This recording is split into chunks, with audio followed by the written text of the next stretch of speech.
प्यारे बच्चों नमस्कार। आज हम फिर आ गए आपके साथ सामने। कल हमने लाभ और हानि के बारे में पढ़ा था। आज हम लाभ हानि से में और आगे पढ़ेंगे थोड़ा सा, और उसके बाद है मूलधन, दर, ब्याज, साधारण ब्याज, उसके बारे में पढ़ेंगे। और एक अनुपातों को प्रतिशत में बदलना, अनुपातों को प्रतिशत में बदलना, ये तीन चीज आज हम पढ़ेंगे। सबसे पहले लाभ हानि जो कल हमने पढ़ा था उससे थोड़ा सा आगे। कल हमने पढ़ा था कि अगर किसी सौदे का क्रय मूल्य दे रखा हो, विक्रय मूल्य दे रखा हो, तो हम उसका लाभ कैसे देखते हैं, लाभ और हानि। फिर लाभ हानि, लाभ प्रतिशत और हानि प्रतिशत कैसे निकालते हैं। जैसे कि अगर कोई सौदा हमने 1000 रुपए में खरीद करके 1200 में बेच दिया तो 200 रुपए का क्या हुआ, लाभ हुआ उस सौदे पर। और लाभ प्रतिशत निकालने के लाभ बटे में क्रय मूल्य गुणा में 100 होता है। ये हमने कल पढ़ा था कि लाभ क्या होगा, लाभ होता है, लाभ में विक्रय मूल्य है वो ज्यादा होता है और क्रय मूल्य कम होता है, तो विक्रय मूल्य माइनस क्रय मूल्य ये होता है। और हानि में क्रय मूल्य ज्यादा होता है, विक्रय मूल्य कम होता है, तो क्रय मूल्य माइनस विक्रय मूल्य। मोटे तौर पे हमने ये ध्यान रखना है कि दोनों का अंतर निकलेगा क्रय मूल्य और विक्रय मूल्य का। जब विक्रय मूल्य ज्यादा हो तो लाभ होगा, और जब क्रय मूल्य ज्यादा हो तो हानि होगी। और उसके बाद हमने लाभ और हानि प्रतिशत भी निकाल लिया था। लाभ प्रतिशत ये होता है लाभ बटे में क्रय मूल्य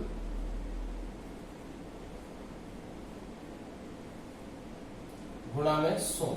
और हानि के लिए, हानि प्रतिशत के लिए हानि बटे में क्रय मूल्य गुणा में 100 ये होता था। दोनों में क्रय मूल्य आता है नीचे, लाभ प्रतिशत भी निकालते समय, हानि प्रतिशत भी निकालते समय, क्योंकि जो लाभ और हानि होता है वो क्रय मूल्य पर होता है। जिस मूल्य पर हम खरीदते हैं उसी के आधार पर उसमें लाभ और हानि तय होती है, लाभ हानि निकलती है। तो इसलिए बटे में क्रय मूल्य आएगा, गुणा में 100 आएगा। लाभ है तो लाभ आ जाएगा, हानि है तो हानि आएगा। ये इतना हमने कल पढ़ लिया था। और अगर किसी वस्तु का क्रय मूल्य दे रखा है, लाभ दे रखा है, तो हम विक्रय मूल्य निकाल लेते थे। किसी वस्तु का विक्रय मूल्य दे रखा है, हानि दे रखी है, तो हम उसका क्रय मूल्य निकाल सकते थे, या लाभ हानि जो भी दे रखा है तो हम उसका क्रय मूल्य निकाल सकते थे। आज अगर प्रतिशत में दे रखा हो, जैसे कोई वस्तु 1000 रुपए में खरीदी और उसे 20% लाभ पर बेच दिया, 20% लाभ पर बेच दिया, वस्तु का क्रय मूल्य कितना होगा, 1000 रुपए। 1000 रुपए हो गया। लाभ प्रतिशत है, लाभ प्रतिशत कितना है, 20%। अगर उसने लाभ दे रखा होता तो हम दोनों को जोड़ देते, क्रय मूल्य विक्रय मूल्य देता। अगर लाभ प्रतिशत की बजाय लाभ दे रखा होता 20 रुपए, तो विक्रय मूल्य क्या हो जाता, इन दोनों को जोड़ देते 1020 रुपए। लेकिन यहां लाभ प्रतिशत दे रखा है 20%, तो फिर हम विक्रय मूल्य ज्ञात करेंगे। कैसे ज्ञात करेंगे, इसमें दो तरीके हैं। एक तो हम पहले क्रय मूल्य पर लाभ निकाल लेंगे और फिर विक्रय मूल्य निकालेंगे। एक है सीधा हम विक्रय मूल्य ज्ञात कर सकते हैं, सीधा हम विक्रय मूल्य ज्ञात कर सकते हैं। जैसे कि अगर हम पहले लाभ निकाले, लाभ है 20% किस पे, 1000 पे, यानी कि 1000 का 20% लाभ है, तो 1000 का मतलब गुणा होता है 20%। प्रतिशत को हटाएंगे तो बटे में 100 करेंगे, तो 2 जीरो से 2 जीरो कटेगी, 20 को 10 से गुणा करें तो 200, लाभ होगा 200 रुपए। विक्रय मूल्य कितना होगा, विक्रय मूल्य हो गया क्रय मूल्य प्लस में लाभ, 1000 प्लस में 200, 1200 रुपए। एक तो ये तरीका है। अगर क्रय मूल्य दे रखा है तो ये आसान तरीका है, सीधा हम पहले लाभ या हानि जो भी दे रखी है वो निकाल लेंगे। अगर हानि दे रखी होती 20% तो हानि निकाल लेते 200। फिर विक्रय मूल्य है, जब हानि हो रही है, हानि वाली स्थिति में विक्रय मूल्य है वो कम होता है, क्रय मूल्य ज्यादा होता है, तो 1000 में से हम 200 घटाते हैं, 1000 में से 200 घटाते तो कितना आ जाता है, 800। तो जब क्रय मूल्य और लाभ और हानि प्रतिशत दे रखे तो ये तरीका आसान है। लेकिन एक हम सीधे तरीके से भी निकालते हैं, डायरेक्ट फार्मूले के हिसाब से भी निकाल सकते हैं सीधा विक्रय मूल्य। ये लाभ निकालने की जरूरत नहीं है। तो विक्रय मूल्य कैसे निकालते हैं? डायरेक्ट विक्रय मूल्य, ये सूत्र है क्रय मूल्य गुणा में 100 प्लस लाभ प्रतिशत और बटे में 100। अगर लाभ प्रतिशत है तो 100 प्लस में लाभ प्रतिशत, और अगर हानि है तो क्रय मूल्य गुणा में 100 माइनस हानि प्रतिशत और बटे में 100। तो हानि प्रतिशत है तो ये सूत्र लगेगा, और लाभ प्रतिशत है तो ये। बस सिर्फ 100 में हानि है तो घटेगी और लाभ है तो जुड़ेगा, ये ध्यान रखना है। अब अगर इस सवाल पे आए तो क्रय मूल्य कितना है? 1000 रुपए गुणा में, ये ब्रैकेट में रखना हमने 100, क्योंकि अब यहां लाभ है तो प्लस में 20 और बटे में 100। बटे में कितना होगा? 100। तो ये होगा 1000 गुणा में, पहले हम इस ब्रैकेट को हल करेंगे क्योंकि बोडोमास का नियम लगेगा, और बोडोमास का नियम कहता है पहले ब्रैकेट को हल करो। तो ब्रैकेट को हल करा तो 100 जमा 20 120 हो गए, और बटे में 100, 2 जीरो से 2 जीरो कट गई, तो कितना होगा? 120 को 10 से गुणा करेंगे तो 1200। इसमें हमने लाभ निकालने की आवश्यकता नहीं पड़ी। तो ये एक है कि हम डायरेक्ट अगर लाभ प्रतिशत या हानि प्रतिशत दे रखी होती हम सीधा निकाल। अगर हानि प्रतिशत होती या लाभ प्रतिशत की जगह क्या होती? हानि प्रतिशत होता 20, तो फिर ये सूत्र लगता। तो ये होता 1000 गुणा में 100 माइनस में 20 बटे में 100। तो ये होगा 1000 गुणा में 100 में से 20 गया तो 80 और बटे में 100, 2 जीरो से 2 जीरो, 80 को 10 से गुणा करते कितना होता? 800। तो विक्रय मूल्य कितना होता? 800। ठीक है, तो ये है सीधा डायरेक्ट सूत्र हम, जिससे लाभ प्रतिशत या हानि प्रतिशत दे रखी हो और क्रय मूल्य दे रखा तो हम विक्रय मूल्य सीधा डायरेक्ट इस सूत्र से निकाल सकते हैं। हमें लाभ और हानि निकालने की आवश्यकता नहीं होती। अब अगर विक्रय मूल्य निकालना हो तो क्रय मूल्य निकालने में तो ये तरीका भी बड़ा आसान सा था। इस लाभ और हानि पहले निकाल के, ये भी आसान था इस सूत्र से, बल्कि वो आसान है। लेकिन अगर विक्रय मूल्य निकालना हो तो ना, क्रय मूल्य निकालना हो तो वो कहता है एक वस्तु को, अब सवाल लिखते हैं, एक वस्तु को 12,000 रुपए में बेचने पर, तो विक्रय मूल्य दे रखा है 12,000 रुपए में बेचने पर, 12,000 रुपए में बेचने पर। तो अब इसने क्या दे रखा है? विक्रय बेचने पर। तो जो जिस मूल्य पर बेचा जाता है वो विक्रय मूल्य होता है। तो विक्रय मूल्य कितना होगा? 12,000 रुपए।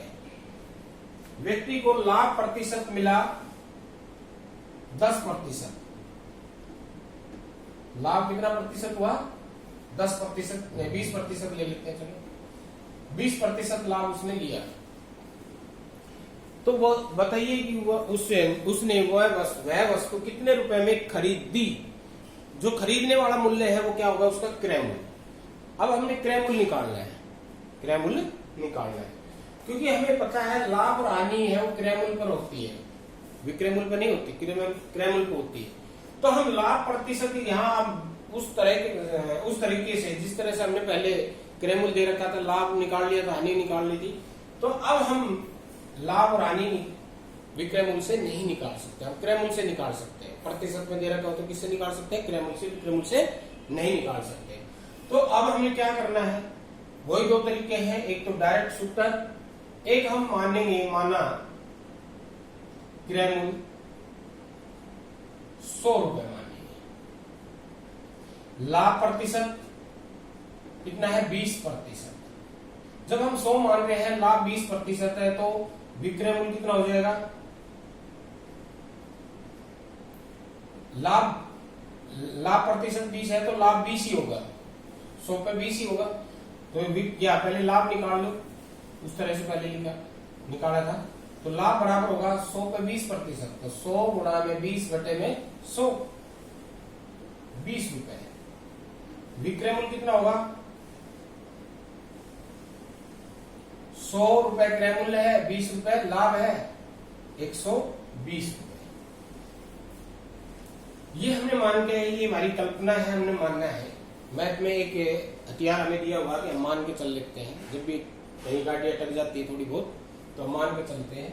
तो हमने मान लिया 100 रुपए और उस 20% लाभ दे रखा है, तो उस हिसाब से विक्रय मूल्य कितना होगा, 120 रुपए। अब हम आते हैं अपने इस मूल सवाल पे। जब विक्रय मूल्य 120 रुपए है तो क्रय मूल्य कितना है, 100 रुपए। तो हम अब एक एक नियम का प्रयोग करेंगे यहाँ। जब विक्रय मूल्य 100, जो चीज हमने निकालनी है उसको हम राइट हैंड साइड में रखेंगे। तो हमें क्या निकालना है, क्रय मूल्य। तो क्रय मूल्य को हम राइट हैंड साइड में रखेंगे। जब विक्रय मूल्य 120 रुपए है तो क्रय मूल्य कितना है, 120 रुपए विक्रय मूल्य है तो क्रय मूल्य कितना होगा, 100 रुपए। कितना, 100 रुपए। और जब विक्रय मूल्य 1 रुपए होगा तो क्रय मूल्य कितना होगा, कम होगा। कम के लिए हम क्या करते हैं, भाग। तो 100 बटे में 120, 100 रुपए बटे में 120। और जब विक्रय मूल्य 12,000 है तो क्या होगा, ज्यादा होगा। और ज्यादा के लिए क्या करते हैं हम, गुणा। ये तो आ ही गया था 100 बटे में 120 और गुणा में कितना हो जाएगा, 12,000। 1 जीरो से 1 जीरो कटेगी, 12 एकम 12 और 2 जीरो ये। तो 100 को 100 से गुणा करें तो कितना होगा, 10,000। तो उस वस्तु का क्रय मूल्य कितना था, 10,000 रुपए।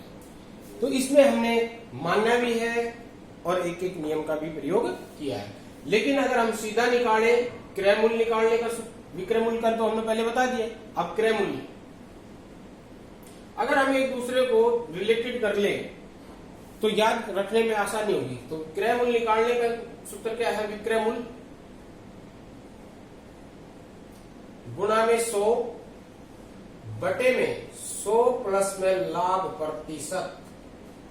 अगर लाभ प्रतिशत है और हानि प्रतिशत है तो विक्रय मूल्य गुणा में 100 और बटे में 100 माइनस में हानि प्रतिशत। अब पहले वाले सूत्रों को देखो। पहले जो हमने विक्रय मूल्य का बताया था, तो विक्रय मूल्य का था क्या था,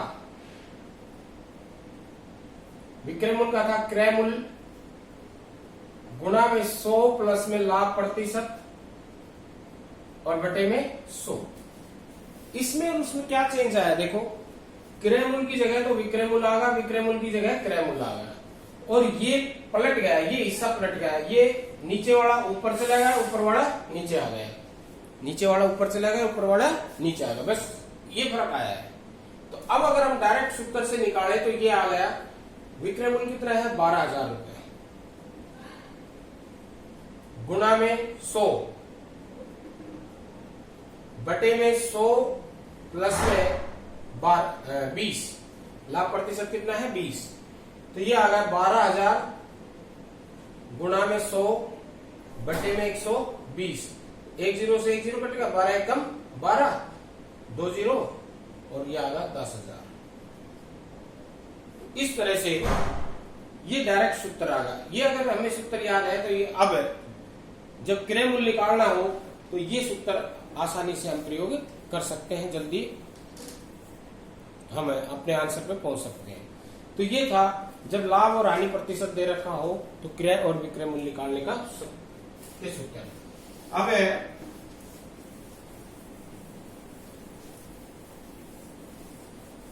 इसमें एक है अनुपात को प्रतिशत में बदलना। जैसे अनुपात है 3:1,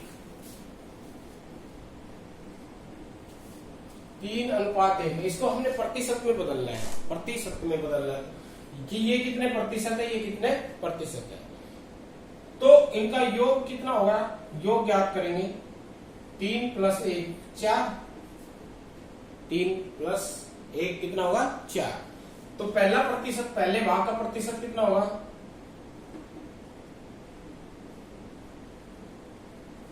भाग का प्रतिशत कितने प्रतिशत होगा, पहला भाग 3 है कितने में से, 4 में से, तो 3/4। अब देखो ये भिन्न बन गई 3/4। और हमने पहले शुरुआत में इस चैप्टर को आरंभ करने में जब हमने आरंभ किया था तो पहले दिन हमने क्या पढ़ाया था, भिन्न को प्रतिशत में बदलना, प्रतिशत को भिन्न में बदलना। तो 3/4 ये 3 भाग है कितने में से, 4 में से, तो भिन्न कितने बन गई, 3/4। अब इसको अगर हमने प्रतिशत में बदलना है तो प्रतिशत में बदलने के लिए क्या करते हैं, हम गुणा में 100 करते हैं, और प्रतिशत को भिन्न में बदलने के लिए 100 से भाग करते हैं। तो अब काट दो, 25 चौका 100, 75%। कितना होगा ये, 75%। दूसरे भाग का प्रतिशत क्या होगा,